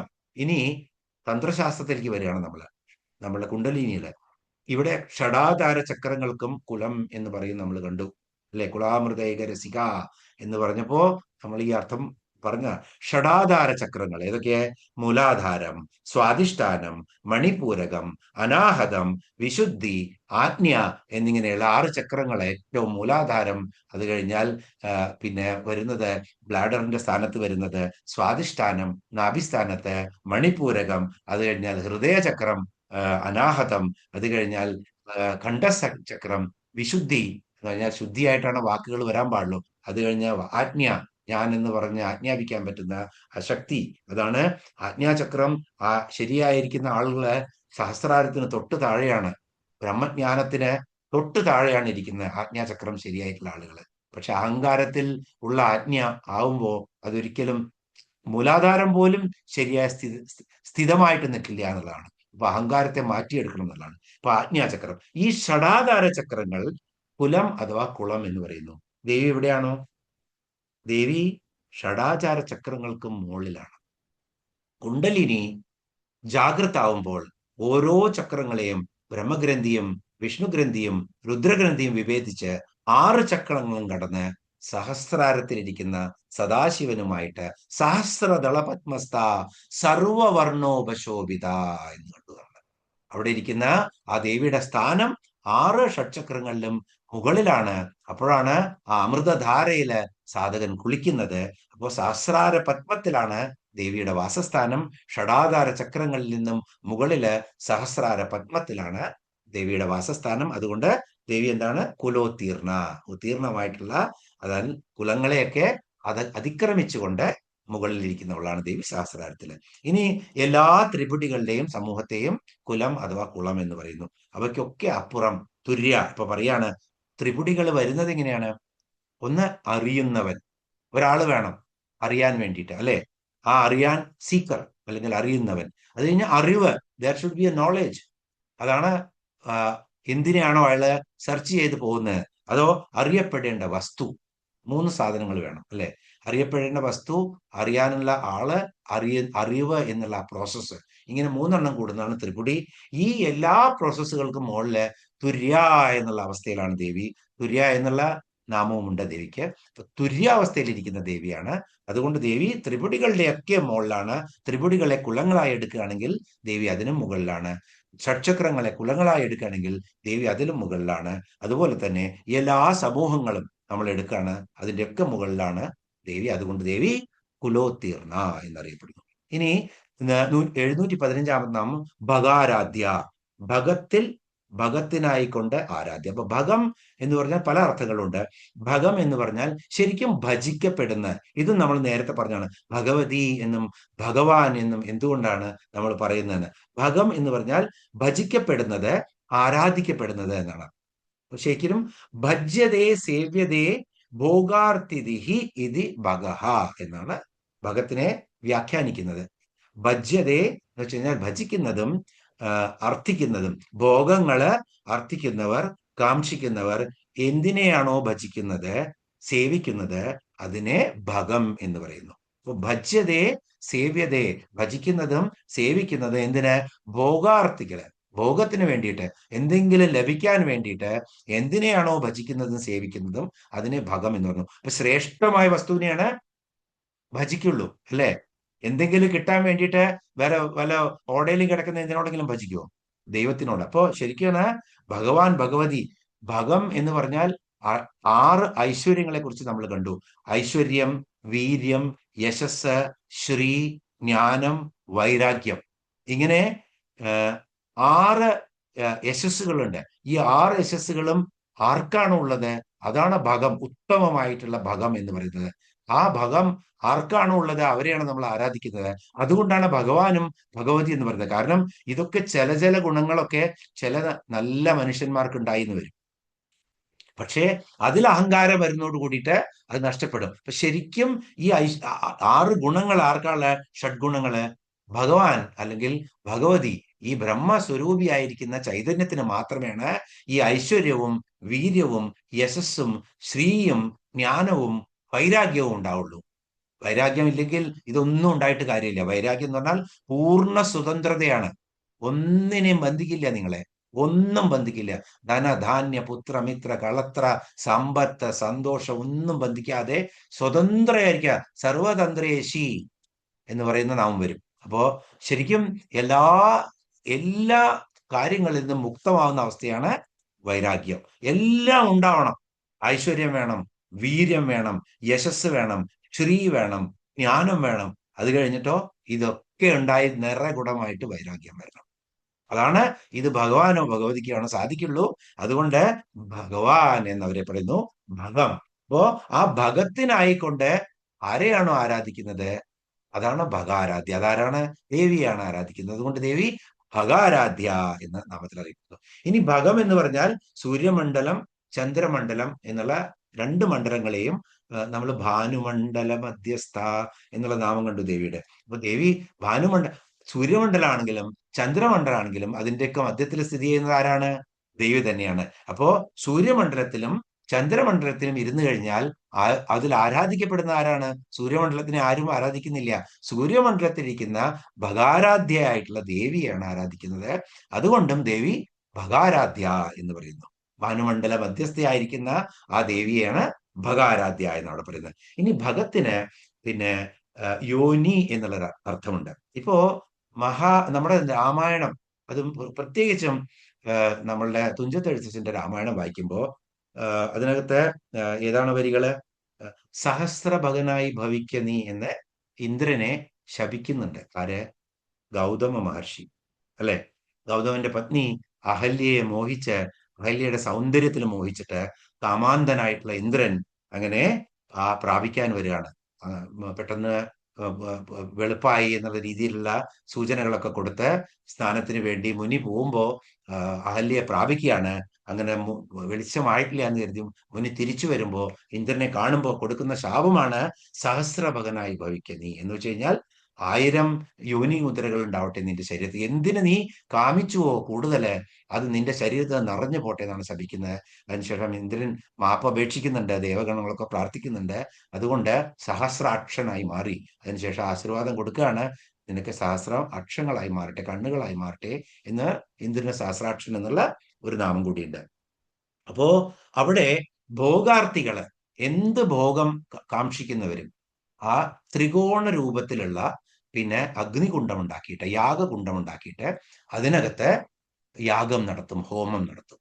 അപ്പോ ആ ത്രികോണ രൂപിയായിട്ടുള്ള ഹോമകുണ്ടത്തിനെയും യോനി എന്ന് പറയും. അപ്പൊ യോനി മുദ്ര ഇനി അവസാനത്തെ നാമങ്ങളിൽ വരുന്നുണ്ട്. ത്രികണ്ഠേശി എന്നും യോനി മുദ്ര എന്നൊക്കെയുള്ള നാമങ്ങൾ വരുന്നുണ്ട്. ദേവി ശരിക്കും ഉത്പത്തിക്ക് മാത്രമാണ് സംസ്കൃതത്തിൽ യോനി എന്ന് പറയുന്നത്. അതൊരു അപശബ്ദമായിട്ട് മലയാളികൾ ഉപയോഗിച്ച് കാണുമ്പോൾ വളരെ കഷ്ടം തോന്നും നമുക്ക്. ശരിക്കും എന്ത് ഉത്ഭവിക്കുന്നുവോ, ജ്ഞാനം ഉത്ഭവിക്കുന്നത് എവിടെ നിന്നാണ്? ദേവിയിൽ നിന്നാണ്. ദേവി തന്നെയാണ് യോനി. അതുപോലെ തന്നെ യോനി ദേവിയുടെ അരപ്രദേശം വീണിട്ടുള്ള സ്ഥലമാണ് കാമാഖ്യ അമ്പലത്തില് ആരാധിക്കുന്നത് യോനിമുദ്രയായിരിക്കുന്ന ദേവി സ്വരൂപത്തെയാണ്. അപ്പൊ ഇതൊക്കെ എന്തിന്റെയും ഉൽപ്പത്തി സ്ഥാനമായിരിക്കുന്ന ദേവി എന്ന അർത്ഥത്തില് ഭഗം എന്നുള്ള യോനി എന്നെടുക്കുകയാണെങ്കിൽ ഭഗാരാധ്യ എന്നുള്ള നാമമാകുന്നു. അപ്പോ എന്തുകൊണ്ട് ഭഗം എന്ന് പറഞ്ഞാൽ ഐശ്വര്യം, ഐശ്വര്യത്തിനായിക്കൊണ്ട് ആരെ ആരാധിക്കുന്നുവോ അതാണ് ഭഗാരാധ്യ എന്നുള്ളതാണ്. ഇനി 716 നാമം മായ. മായ എന്ന് എത്ര വ്യാഖ്യാനിച്ചാലും മതിയാവില്ല. മായ ഒരിക്കലും പിടികിട്ടില്ല. അതുകൊണ്ട് മായ എന്നുള്ള വ്യാഖ്യാനിച്ചിട്ട് ഒരു കാര്യവുമില്ല. മായ എന്ന് പറഞ്ഞാൽ മായാസ്വരൂപിണിയായ ദേവി, ആ ദേവിക്ക് നമസ്കാരം. അപ്പൊ ശരിക്കും മായ എന്ന് പറഞ്ഞാൽ ആചാര്യസ്വാമികള് ധാരാളം ഗ്രന്ഥങ്ങളിലെ മായയെക്കുറിച്ച് വിവരിച്ചിട്ടുണ്ട്. അനിർവചനീയമായിട്ടുള്ള ഒരു പ്രതിഭാസമാണ് മായ. അതിനെ നിർവചിക്കാൻ പറ്റില്ല. അത് തന്നെ ദേവിയാണ്. അതുകൊണ്ട് ദേവി മായാസ്വരൂപിണി ആയി അറിയപ്പെടുന്നു. വിവേക ചൂടാമണിയിലെ ആചാര്യസ്വാമികൾ പറയാണ്, മായാനാമ അനിർവചനീയ ത്രിഗുണാത്മിക പരമേശ്വര ശക്തി അനാദി അവിദ്യ എന്നാണ് പറയുന്നത്. മായാനാമ അനിർവചനീയ ഗുണാത്മിക പരമേശ്വര ശക്തി അനാദി അവിദ്യ എന്ന് വെച്ച് കഴിഞ്ഞാൽ ഇത് പരമേശ്വരന്റെ ശക്തിയായിരിക്കുന്ന, അവിദ്യയായിരിക്കുന്ന, അജ്ഞാനമായിരിക്കുന്ന, അനിർവചനീയമായിട്ടുള്ള ത്രിഗുണാത്മികമായിട്ടുള്ള ശക്തിയാണ് മായ എന്ന് പറയുന്നത്. അപ്പൊ അവിടെ അതിനുശേഷം വീണ്ടും പറയാണ്, വളരെ മനോഹരമായിട്ടുള്ള ഒരു ശ്ലോകമാണ്. സന്നാപ്യ സന്നാപ്യുഭയാത്മികാനോ ഭിന്നാപ്യഭിന്നാത്മ്യുഭയാത്മികാനോ സംഗാപ്യസംഗാപ്യുഭയാത്മികാനോ മഹാത്ഭുത അനിർവചനീയ രൂപ.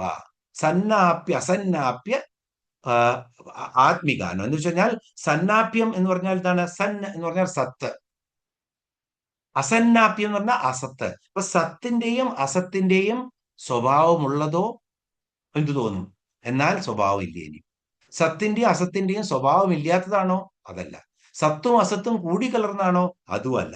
അപ്പൊ ഇതേതാണെന്ന് നിർവചിക്കാൻ പറ്റുന്നില്ല ആചാര്യസ്വാമികൾക്ക്. പിന്നെയോ രണ്ടാമതെന്താ പറഞ്ഞ? അഭിന്നാപ്യ ഉഭയാത്മികാനോ. ഭിന്നമാണോ അഭിന്നമാണോ, ഇത് രണ്ടും കൂടിച്ചേർന്നതാണോ, ഇത് രണ്ടും ഇല്ലാത്തതാണോ എന്ന് പറയാൻ പറ്റില്ല. എന്നാ അതുപോലെ ഭിന്നം എന്ന് പറഞ്ഞാൽ എന്താ? ബ്രഹ്മം ഒന്നാണോ രണ്ടാണോ? ബ്രഹ്മത്തിൽ നിന്നും ഭിന്നമാണോ, ബ്രഹ്മത്തിൽ നിന്നും ബ്രഹ്മം തന്നെയാണോ, അതോ രണ്ടും കൂടിച്ചേർന്നതാണോ അറിയാൻ പറ്റാത്ത അവസ്ഥ. അപ്പോ ഇത് രണ്ടും കൂടി പറയാൻ പറ്റില്ല. ഇതോ ഇനി പറയുന്ന മഹാത്ഭുത സംഗാപ്യ അസംഗാപ്യ ഉഭയാത്മികാനോ. സംഗാപ്യം എന്ന് വെച്ചാൽ ഇത് അവയവ സഹിതമാണോ, അവയവങ്ങൾ ഇല്ലാത്തതാണോ മായ എന്ന്, അത് രണ്ടും കൂടിയതാണോ, അതും പറയാൻ ആചാര്യസ്വാമികൾക്ക് അറിയാൻ പറ്റുന്നില്ല. ആലോചിച്ച് നോക്കൂ. അപ്പോ ഇത് ബ്രഹ്മത്തിൽ നിന്നും വേറിട്ടതാണെന്നോ, അല്ലെങ്കിൽ സത്യത്തിൽ നിന്നും വേറിട്ടതാണെന്നോ, അല്ലെങ്കിൽ അവയവങ്ങളിൽ നിന്നും വേറിട്ടതാണെന്നോ, അത് രണ്ടും കൂടിയതാണെന്നോ, അതോ ഇത് രണ്ടും ഇല്ലാത്തതാണെന്നോ ഒന്നും അറിയാൻ കഴിയാത്ത അവസ്ഥ. അതുകൊണ്ട് പറയാണ് മഹാത്ഭുത അനിർവചനീയ രൂപ. മഹാ അത്ഭുതങ്ങളായിട്ടുള്ള അനിർവചനീയമായിട്ടുള്ള ആ രൂപം തന്നെയാണ് മായ. ഇതിലും കൂടുതൽ ഒന്നും മായയെ പറ്റി പറയാനില്ല, അല്ലെ? അപ്പോ ഇത് വീണ്ടും പിന്നെ വിവേക ചൂടാമണി തന്നെയാണ് പറഞ്ഞിരിക്കുന്നത്. എന്നിട്ട് ഒടുക്കം ആചാര്യസ്വാമികള് മായാ പഞ്ചകം എന്ന് പറഞ്ഞിട്ടുള്ള ഒരു കീർത്തനം തന്നെ രചിച്ചു.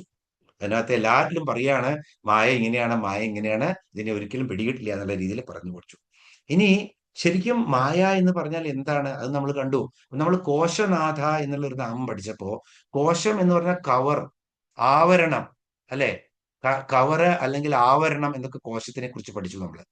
കോശനാഥ എന്നുള്ള ആ ഇത് വരുമ്പോ ദേവി ശരിക്കും എങ്ങനെയാണ്? ഉള്ളതിനെ മറയ്ക്കുന്നു, ഇല്ലാത്തതിനെ ഉണ്ട് എന്ന് തോന്നിപ്പിക്കുന്നു. ഉള്ളതിനെ മറച്ച്, ഇപ്പൊ നമ്മൾ പറഞ്ഞു പഞ്ചകോശാന്തരസ്ഥിത, ശരീരത്തിലെ പഞ്ചകോശങ്ങളെ കുറിച്ച് നമ്മൾ പഠിച്ചു. അതിന്റെ അന്തറില് ആരായിരിക്കുന്നത്? അന്തരസ്ഥിതിയായിരിക്കുന്നത് ബ്രഹ്മസ്വരൂപിണിയായിട്ടുള്ള ദേവിയാണ്. എന്നിട്ട് ആ ദേവി തന്നെ ഈ പഞ്ചകോശങ്ങളെ കൊണ്ട്, സെല്ലുകള്, കോശങ്ങള്, കവറുകള് ഉണ്ടാക്കിയിട്ട് അതിനെ മറയ്ക്കുകയാണ്. അപ്പോ ശരിക്കുമുള്ളതിനെ മറച്ചിട്ട് ഇല്ലാത്തതിനെ കാണിക്കുകയാണ്. അപ്പൊ നമ്മൾ എപ്പോഴും പറയുന്ന എക്സാമ്പിള്, കയറ്, വെളിച്ചമില്ല, പാമ്പാണെന്ന് തോന്നി. എന്തുണ്ടായത്? കയർ ഇവിടെ ആവരണ ശക്തിയാണ്, അല്ലെ? കയറായിട്ടുള്ള പാമ്പായിട്ട് തോന്നുന്നത് കയറിനെ മറക്കിയാണ് ആവരണ ശക്തിയായിട്ട് ദേവി. അപ്പൊ അത് നമുക്ക് എന്ത് തോന്നും? വിക്ഷേപ ശക്തിയായിട്ട് പാമ്പാണെന്ന് തോന്നും മനസ്സ്. അപ്പോ ജ്ഞാനമില്ലാത്ത അവസ്ഥ വരുമ്പോ ആവരണ ശക്തിയായിട്ട് ദേവി അതിനെ മറച്ചു തരും. അത് കഴിഞ്ഞിട്ട് മറ്റൊന്നായി അതിനെ കാണിച്ചു തരും വിക്ഷേപ ശക്തിയായിട്ട്. അതാണ് പാമ്പ്, കയറ് പാമ്പായിട്ട് തോന്നുന്നത്. വെളിച്ചം വന്നു കഴിഞ്ഞാൽ അത് മാറിപ്പോവും. പക്ഷെ ആ വെളിച്ചം ഇവിടെ വരണമെങ്കിൽ വളരെ ബുദ്ധിമുട്ടാണ്. മനസ്സിന്റെ ഉള്ളിൽ തന്നെ വരണം. അത് ദേവി തന്നെയാണ്. അതുകൊണ്ട് ദേവി മായ എന്ന് പറയുന്നു. അപ്പൊ ആചാര്യസ്വാമികൾ പറഞ്ഞ കാര്യങ്ങളൊക്കെ നമ്മൾ നോക്കുകയാണെങ്കിൽ മായയെ പിടികിട്ടില്ല എന്നുള്ളത് അദ്ദേഹം തന്നെ വളരെ കൃത്യമായിട്ട് പറഞ്ഞു തന്നു നമുക്ക്. ഏകവും അദ്വിതീയവുമായിട്ടുള്ള ബ്രഹ്മത്തെ മറച്ചിട്ട് ഈ മായാ പ്രപഞ്ചത്തെ സൃഷ്ടിച്ച് ദേവി അതിൽ ലീലകളാടുകയാണ്. അതുകൊണ്ട് ദേവി മായാസ്വരൂപിണി എന്ന് പറയുന്നു. നമുക്ക് 717 നാമത്തിലേക്ക് പോവാം. മധുമതി. മധുമതി ശരിക്കും നല്ല മധു എന്ന് പറഞ്ഞു കഴിഞ്ഞാൽ, ശരിക്കും മധു എന്ന് പറഞ്ഞ അർത്ഥം എന്താണ്? നല്ല ആനന്ദം പകരുന്നത്, അതുപോലെ ആഹ്ലാദം നൽകുന്നത്, മധുരം നൽകുന്നത്. മധുരത്തിന്റെ ഗുണം എന്താണ്? ആഹ്ലാദവും ആനന്ദവും നമുക്ക് തരും. ശരിക്കും മധു എന്ന് പറഞ്ഞാൽ ആഹ്ലാദവും ആനന്ദവും പ്രദാനം ചെയ്യുന്നതാണ്. അതാണ് ഇത് രണ്ടും നൽകുന്നവളാണ്. മധു പ്രദാനം ചെയ്യുന്നവരാ ദേവിയാണ്. അതുകൊണ്ട് ദേവി മധുമതി എന്ന പേരിൽ അറിയപ്പെടുന്നു. ഇനി മധു എന്ന് പറഞ്ഞാൽ മദ്യം എന്നും തേൻ എന്നും രണ്ടർത്ഥങ്ങളുണ്ട്. അവിടെയും മദ്യം ആളുകൾ കഴിക്കുന്ന എന്താണ്? സന്തോഷം, എല്ലാം മറന്നിട്ട് ആഹ്ലാദിക്കാൻ വേണ്ടിയിട്ട്. അവിടെയും ദേവി ആഹ്ലാദ സ്വരൂപിണിയായിട്ട് അവിടെ ഇരിക്കുന്നതാണ്. തേൻ കഴിക്കുകയാണ് നമ്മള്. തേൻ കുടിച്ചു കഴിഞ്ഞാൽ അതിന്റെ സ്വാദും അത് കഴിഞ്ഞ് അതിനകത്ത് മൊത്തമായിട്ട് അങ്ങനെ ലയിച്ചു പോകുമെന്നുള്ളതാണ്. വണ്ടുപോലും ലയിച്ചു പോയിട്ട് പൂവിൽ തന്നെ ഇരുന്നു പോകുന്ന പറയണേ ആ മധുര ലഹരിയില്. അപ്പോ സന്തോഷമാണ് അവിടെയും പ്രദാനം ചെയ്യുന്നത്, ആഹ്ലാദവും സന്തോഷവും. മദ്യമാണെങ്കിലും തേനാണെങ്കിലും. അപ്പോ ഇതുകൊണ്ടൊക്കെ ആളുകള് ദേവിയെ പൂജിക്കും. കാരണം പ്രസാദമായിട്ട് അവർക്ക് കഴിക്കാലോ. ഇതൊക്കെ നമ്മുടെ ഇഷ്ടങ്ങളാണ്. ദേവിക്ക് മധു വേണമെന്നോ മദ്യം വേണമെന്നോ ഒന്നും വേണമെന്നില്ല. നമ്മളുടെ ഇഷ്ടത്തിനനുസരിച്ച് നമ്മൾ സാത്വികവും താമസികവും അതുപോലെ തന്നെ രജോ ഗുണമുള്ള പൂജകളൊക്കെ വിധാനം ചെയ്ത് ഓരോ കാര്യത്തിനനുസരിച്ച് നമ്മൾ ദേവിയെ പൂജിക്കുന്നതാണ്. ഇതുകൊണ്ട് പൂജിക്കപ്പെടുന്നത് കൊണ്ട് മധുമതി എന്ന് പറയുന്നു. ഇനി മധുമതി എന്നുള്ളതിനെ കുറച്ച് നമുക്ക് യോഗശാസ്ത്രത്തിലുള്ള വളരെ വ്യക്തമായിട്ടുള്ള, ഇത് പറയുമ്പോൾ കുറച്ച് കൂടുതൽ പറയാം, ഈ നാമം നമുക്ക് പറയാം, കുറച്ച് എലാബറേറ്റ് ആയിട്ട് പറയേണ്ടതാണ്. മധുമതി എന്ന് പറഞ്ഞു കഴിഞ്ഞാൽ യോഗി വളരെ യോഗാഭ്യാസം ചെയ്തിട്ട് ആ ബ്രഹ്മ എന്താ പറയാ ജ്ഞാനത്തിലേക്ക് പോകുന്ന ഒരു യോഗി, ശ്രദ്ധിച്ചു കേൾക്കേണ്ടതാണ്. ആ യോഗിക്ക് 7 അവസ്ഥകൾ കടക്കണം. അതിൽ 7ാമത്തെ അവസ്ഥയാണ് മധുമതി എന്ന് പറയുന്നത്. അപ്പൊ നമുക്കറിയാം മധുമതി എന്നുള്ള അവസ്ഥ എന്തായിരിക്കും? പരമാഹ്ലാദം, പരമാനന്ദം, അവിടെ എത്തണം. ആ എത്തുന്നതിന് മുന്നേ വ്യുത്തിത ചിത്തം എന്ന് പറയും. വ്യുത്തിത ചിത്തം എന്ന് പറഞ്ഞാൽ ചിതറിയ മനസ്സ്. വ്യുത്തിതമായിട്ട് കുറെ ചിന്തകൾ ഉണ്ടാവും. ആ ചിന്തകളില് ചിതറിക്കിടക്കുകയാണ്. പക്ഷെ എവിടെയോ ഒരു ആഗ്രഹം വരികയാണ്, എനിക്ക് സത്യത്തെ തിരിച്ചറിയണം എന്നുള്ളത്. അതിനാണ് വ്യുത്തിത ചിത്തം എന്ന് പറയുന്നത്. അതിനെ മറികടക്കണം.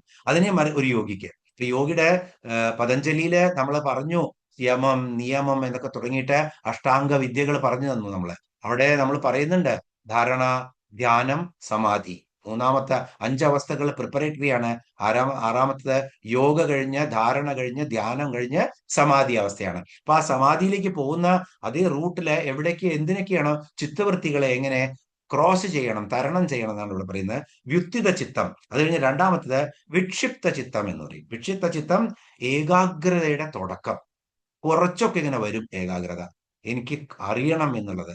പക്ഷെ പെട്ടെന്ന് തന്നെ നമ്മൾ ഇതൊക്കെ ധാരണയും ധ്യാനമൊക്കെ ചെയ്തിട്ടും പിന്നെ തിരിച്ചു പോകും. വീണ്ടും നമ്മള് ലോക വ്യാപാരങ്ങളിൽ നമ്മൾ ഇരുന്നു കൊണ്ട് പോകാൻ തുടങ്ങും. അവിടെ വിക്ഷിപ്ത ചിത്തത്താണ്. അതിനെയും മറികടക്കണം. അപ്പോഴാണ് മൂന്നാമത്തെ അവസ്ഥയിൽ യോഗി എത്തുന്നത് ഏകാഗ്ര ചിത്തം.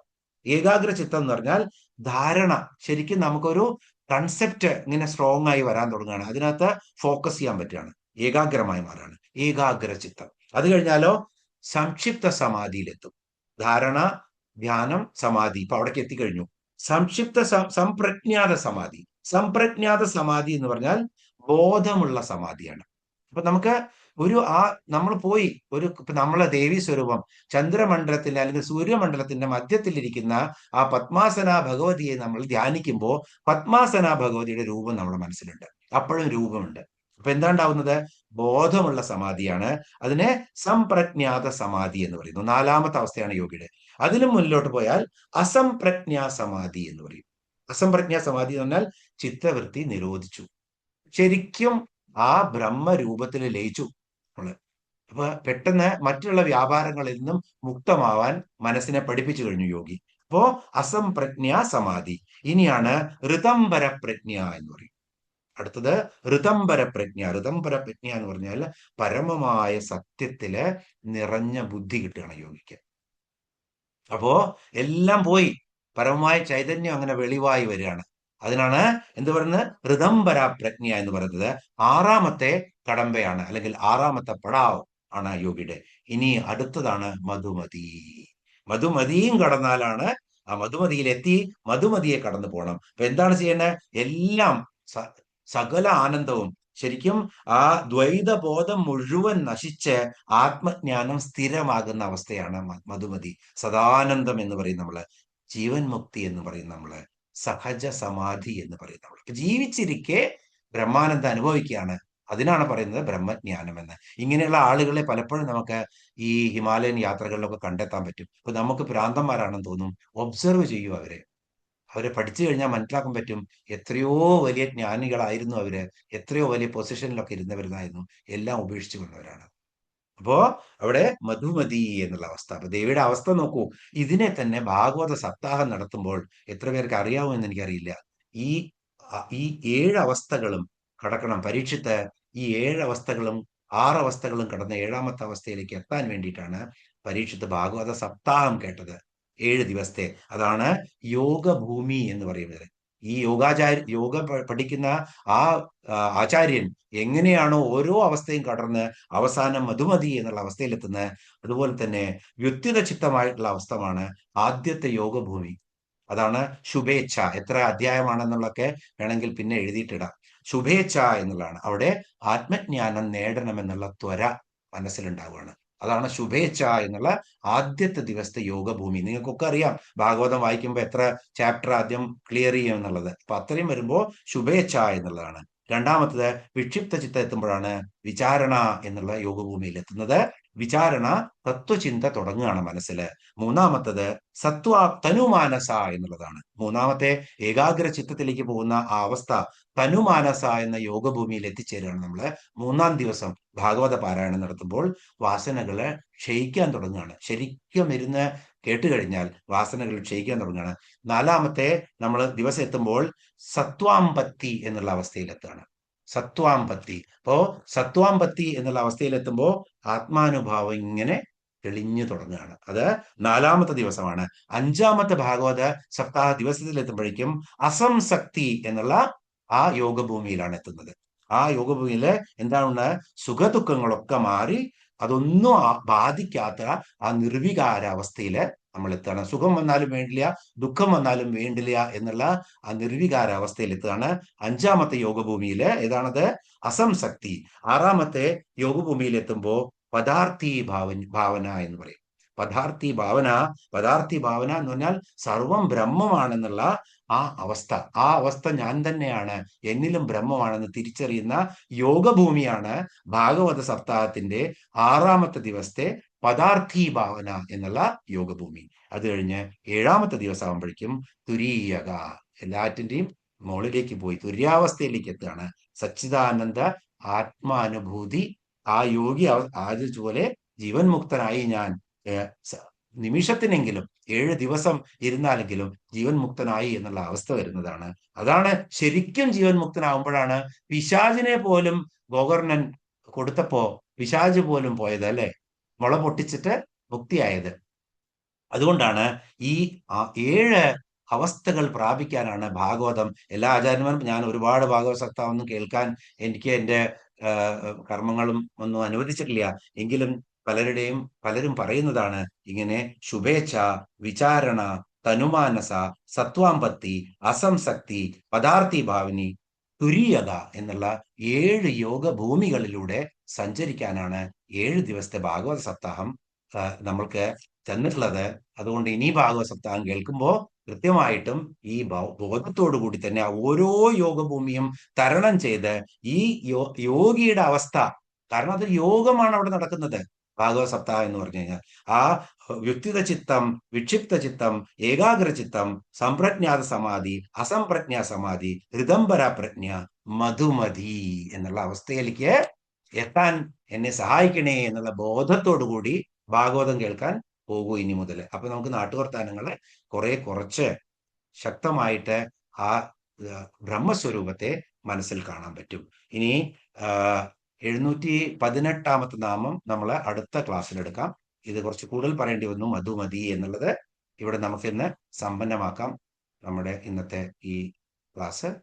ഓം പൂർണ്ണമദ പൂർണ്ണമിദം പൂർണ്ണാത് പൂർണ്ണമുദച്യതേ പൂർണ്ണസ്യ പൂർണ്ണമാദായ പൂർണ്ണമേവാവശിഷ്യതേ. ഓം ശാന്തി ശാന്തി ശാന്തി.